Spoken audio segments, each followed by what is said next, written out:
In unhealthy relationships, one common theme is an antagonistic attachment approach to connection. So, what are those pieces? And what we'll look at primarily is three main aspects of an antagonistic attachment, which then feeds to the dysfunction in a relationship.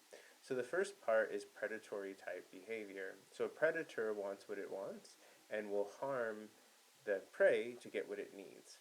And so this can look a lot of ways. So in relationships, oftentimes when someone comes to someone who feels like they were hurt or pained by maybe an action that they did, someone that's more predatory will go into control and manipulation as a way to get what they need, which is to avoid any pain or recognition of pain that they may be causing for others. So oftentimes if I'm working with people and they say things like, I don't care what you think, that's more predatory. And so it's helpful to recognize that because I think all of us have some predatory behavior. I don't think it's specific to whoever we think. Now, it's helpful to look at what we have because often if you spot it in someone else, you've got it. Maybe not to the same degree that they do, but that's why you can recognize it.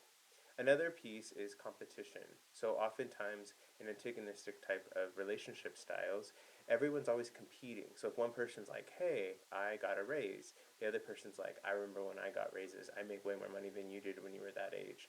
Or when it comes to even our hurt. So I'll often see that with people that I work with that really struggle with internal connections, or I'm sorry, not internal, but external, is they often, if someone shares their hurt, like, maybe they felt hurt by their parents. They have to jump in and be like, my parents were way worse. You have nothing to complain about. It's not really a competition. We can both be hurt, and that works out okay.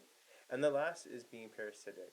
And this can often be very subtle, and it tends to be a dynamic where one person is very enabling and also not very aware of what their needs are and what they want from other people. So when someone's parasitic, they tend to utilize the other person's weakness in order to get finances, housing, sex, money, food, all kinds of things.